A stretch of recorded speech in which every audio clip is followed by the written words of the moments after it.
Maka ketika Nabi Isa turun, faqala imamukum, maka berkatalah imam kalian, ta'al ya Nabi Allah, sholli lana, mari Nabi Allah, imami kami salat, silakan Nabi Allah. Apakah Nabi Isa jadi imam salat pada saat itu? Tidak, Nabi Isa menolak menjadi imam. Maka yang menjadi imam adalah Imam Mahdi. Apakah Imam Mahdi lebih mulia dari Nabi Isa? Tidak. Tapi setiap Nabi dan Rasul, jika hidup di zaman Rasulullah, wajib meninggalkan tugas kenabian mereka, beriman pada Rasulullah, dan menolong dakwah Rasulullah, menjadi makmumnya Rasulullah SAW. Karena Imam Mahdi yang memimpin pelaksanaan sunnah pada saat itu, maka Nabi Isa ittiba kepada sunnah Rasulullah, makmum di belakang Imam Mahdi. Bukan berarti Imam Mahdi lebih mulia, tapi para Nabi telah bersumpah di hadapan Allah akan ikut kepada Rasulullah sebagai umatnya. Quran, Surat Ali Imran ayat 81-82. Selesai salat subuh berjamaah, maka Nabi Isa AS mengatakan, iftahil bab, buka pintu masjid itu. Ayah, syukran Ustaz. Ketika sholat di masjid ini selesai, sholat subuh selesai dilaksanakan, maka pintu masjid ini dibuka. Ketika pintu masjid itu dibuka, maka tampaklah Dajjal dengan 70.000 pasukannya. Sayati Dajjal wa yattabi'una sabuna alaf al-yahud min wadi Isfahan ala jabhatil farash. Dajjal akan datang kepada kalian dan dia akan diikuti oleh 70.000 pasukannya dari lembah Isfahan menggunakan jubah Persia. Berarti pengikut Dajjal saat itu dari Iran datangnya. Mereka adalah bangsa Yahudi Iran. Ya. Bapak Ibu, kemudian begitu melihat Nabi Isa, Dajjal merinding dan mencair keringatnya bagaikan garam yang mencair. Andaikan Nabi Isa cuma melototin aja Dajjal, mati tuh Dajjal. Kencing di celana dia. Dilihatin aja gini, mati tuh Dajjal. Lau yatsruku lamata binafsih. Andaikan Isa bin Maryam membiarkan Dajjal sendirian dilihat begitu aja, mati sendiri tuh Dajjal. Saking dahsyatnya aroma Nabi Isa alaihi salam.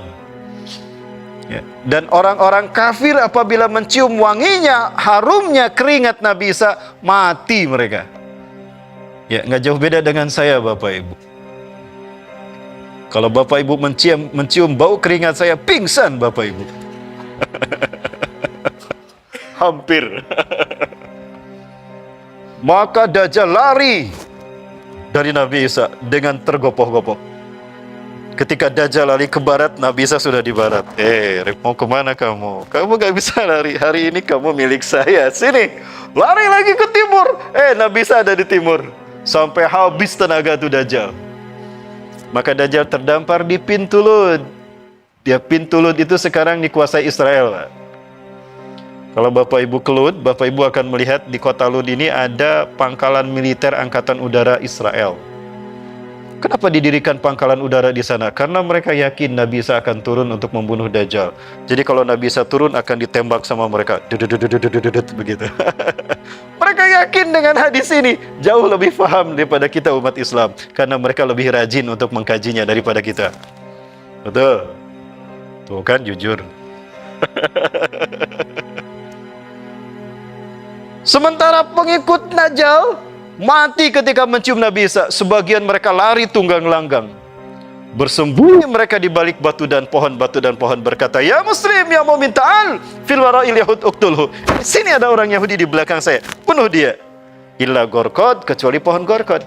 Fa innaha syajaratil yahud, karena gorkod adalah pohonnya Yahudi. Dia nggak ngomong. Ada orang Yahudi? Tidak. Tidak ada. Ada orang Yahudi? Tidak. Tidak ada. Udah, kamu diam di sini, aku gak akan ngomong. Ya, kecuali gorkot. Baik Bapak Ibu rahmati Allah. Kemudian maka habislah orang-orang Yahudi pada saat itu, dan Dajjal pun mati di pintu Lud, dibunuh sama Nabi Isa SAW. Setelah itu Nabi Isa akan menuju ke Al-Aqsa. Nabi Isa sholat berjamaah di sini. Namun sebelum sampai ke Masjidil Aqsa, di perjalanan Nabi Isa melalui Tur Sinai. Di Tur Sinai itu di malam harinya Nabi Isa alaihissalam bersama para kaum muslimin saat itu beristirahat di Masjid Tur. Tur itu di Sinai, perbatasan antara Mesir dengan Palestina. melalui pintu Rafah. Kalau kita masuk ke Mesir melalui pintu Rafah, kita akan melalui jalur yang sampai kepada Bukit Tur Sinai dan Jabal Tur, di mana Nabi Musa alaihissalam mendapatkan wahyu Allah. Di mana Jabal Tur? Nah, ini contohnya Bapak Ibu.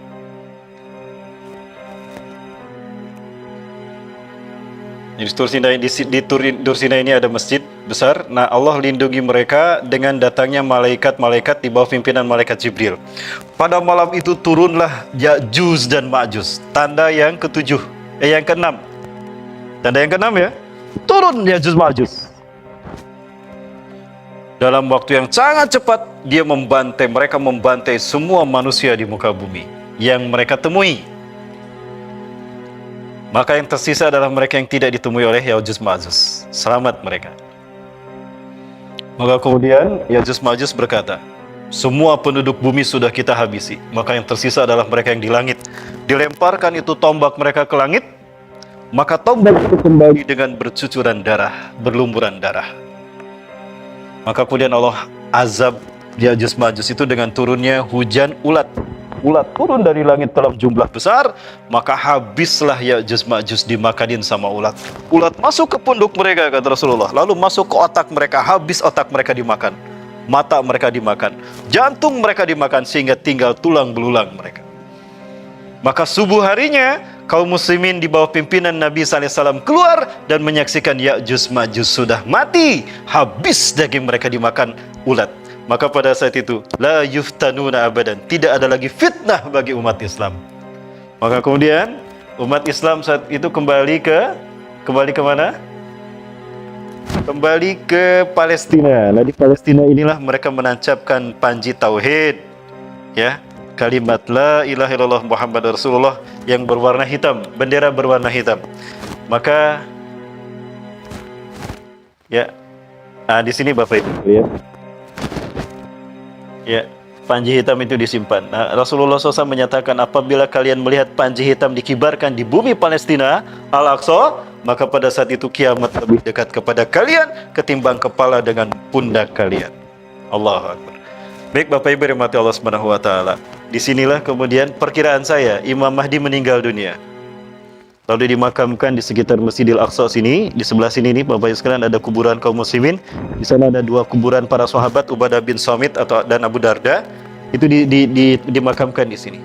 Kemungkinan Imam Mahdi dimakamkan di sana. Kalau di sini kemungkinan tidak di sini, berarti di Syam, Palestina, di Suriah. Ya, di wilayah sini. Nah, baik, kemudian Nabi Isa melaksanakan ibadah haji dan umrah ke Baitullah. Setelah itu menikah dengan gadis Arab. Ya, saya menduga jangan-jangan menikah dengan gadis Bangkinang. Tapi ternyata tidak, Bu. Menikah dengan gadis Arab dan punya 3 anak laki-laki. Setelah 3 anak laki-laki lahir, maka Nabi Isa kemudian meninggal dunia. Di usia kepala 40 tahun. Lebih, ya. Nah, kemudian Nabi SAW dimakamkan di samping kuburan Umar bin Khattab. Sehingga berjejer kuburan Rasulullah SAW, kuburan Rasulullah, Abu Bakar, Umar, dan Nabi Isa alaihissalam. Sekarang kalau Bapak Ibu ke Madinah, lihat di samping kuburan Umar ada seng, ada penghalang. Nah, itu udah ada kuburannya. Itu untuk Nabi Isa alaihissalam. Berdasarkan hadis sahih. Ya, kemudian sebelum Nabi Isa meninggal dunia, Imam Mahdi wafat duluan, maka yang diangkat menjadi pemimpin umat Islam saat itu adalah Al-Qahtani, pemimpin terakhir sebelum hari kiamat. Nabi Isa meninggal, maka disolatkan oleh kaum muslimin, dipimpin oleh Al-Qahtani, lalu dimakamkan di samping itu. Maka tidak lama kemudian muncullah angin iliyin yang mencabut nyawa orang beriman semuanya. Angin yang sangat lembut sepoi-sepoi berhembus dari bumi Hijaz antara Mekah dan Madinah. Angin ini berhembus dalam waktu singkat, umat Islam dicabut nyawanya dalam waktu yang sangat cepat. Angin itu sangat lembut dan sepoi-sepoi. Jadi hati-hati Bapak Ibu. Kalau ada angin lembut sepoi-sepoi jangan senang. Enak sekali ini angin, seger. Dia padahal angin iliyin. Betapapun imannya cuma sebesar biji sawi, Allah akan mencabut nyawanya. Maka yang tersisa di muka bumi adalah mereka yang buruk. Ya, laisa lahum imanun walau bimiski darratin, mereka tidak punya iman walaupun sebesar biji sawi. Ilaihim tub'asusah, kepada mereka lah kiamat diutus. Jadi yang akan menyaksikan hancurnya alam semesta dengan hari kiamat adalah orang yang tidak punya iman walau sebesar biji sawi. Itulah makhluk yang terburuk. Inna syiraran nasi fil alam alladzina ja'athumus sa'atu baktatan. Sesungguhnya seburuk-buruk manusia di muka bumi adalah mereka yang tidak punya iman walau sebesar biji sawi. La yajawizu imanuhum hanajirahum. Iman mereka tidak sampai ke hati. Ya. Lalu iman mereka di mana ya Rasulullah? Iman mereka jangankan ke hati, tenggorokan mereka pun tidak tersentuh oleh iman mereka. Lalu di mana iman mereka? Iman mereka ada di pangkat, iman mereka ada di jabatan, iman mereka ada di harta dunia. Itulah mereka yang akan menyaksikan hari kiamat. Nauzubillah, semua nauzubillah. Sudah ada tidak orang-orang seperti itu? Oh, berarti telah dekat ya orang-orang itu kemunculan kejadian hari kiamat dengan karena munculnya orang-orang seperti itu sudah ada di tengah-tengah. Bapak Ibu rahmati Allah, itulah gambaran akhir demi akhir dan peristiwa demi peristiwa besar di akhir zaman, atau kita mengenalnya dengan huru-hara akhir zaman. Bapak Ibu rahmati Allah, di antara huru-hara akhir zaman yang terbesar adalah pembantaian kepada umat Islam yang ada di Palestina. Palestina akan menjadi bumi hijrahnya umat manusia yang terbaik.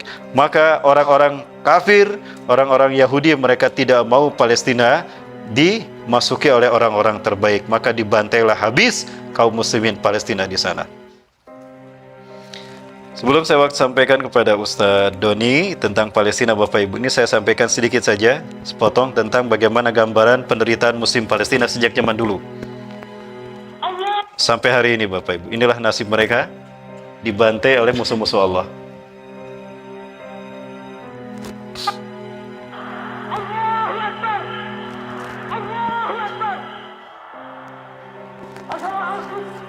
Bukan hanya masalah bangsa Palestina dan bangsa Arab saja, tapi permasalahan bersama umat Islam dimanapun mereka berada, di belahan bumi utara, timur, selatan, dan juga barat.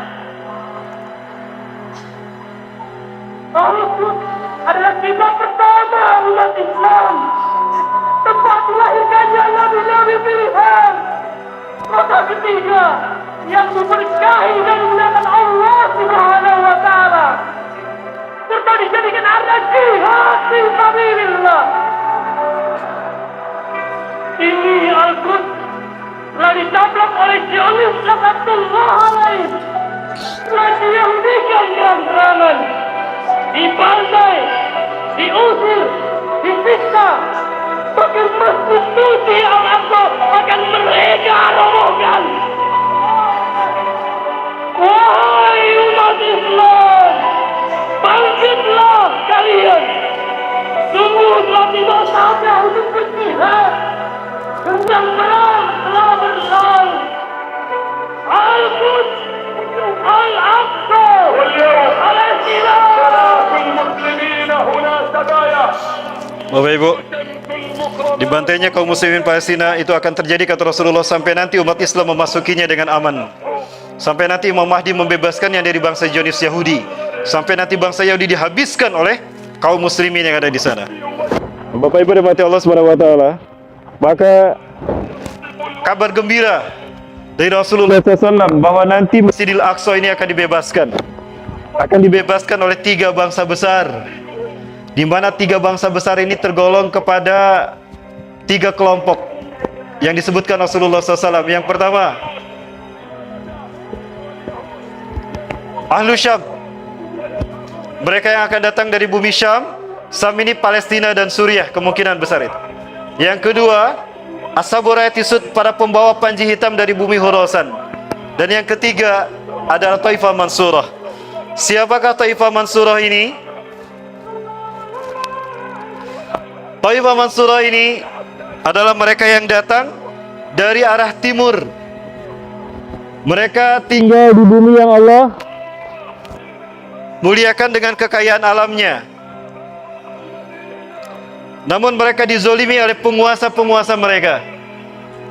Mereka dizolimi oleh para penguasa mereka. Ya, maka mereka bangkit berjuang. Namun jumlah mereka sedikit.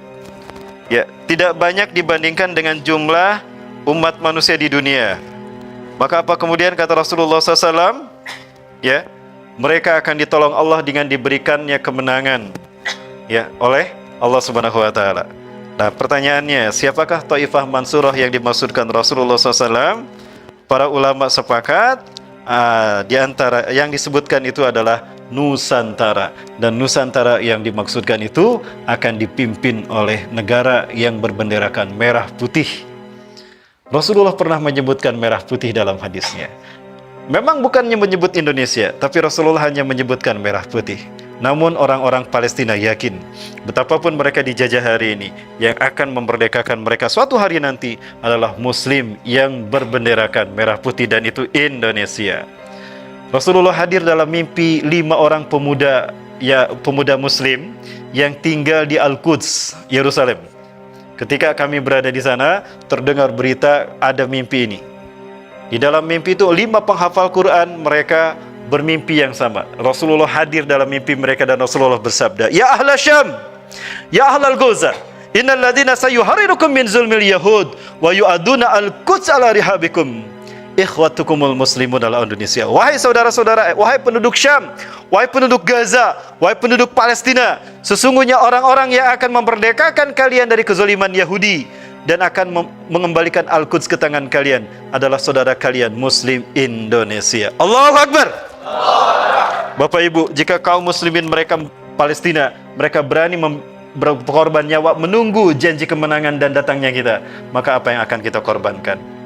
Ya, berikan yang terbaik, karena sebaik-baik manusia di akhir zaman imannya, makomnya nanti di sisi Allah, mereka yang berjuang untuk tegaknya kalimat Allah di bumi Palestina. Allahu Akbar. Baik, silakan Ustaz Doni, waktu dan tempat kami persilakan.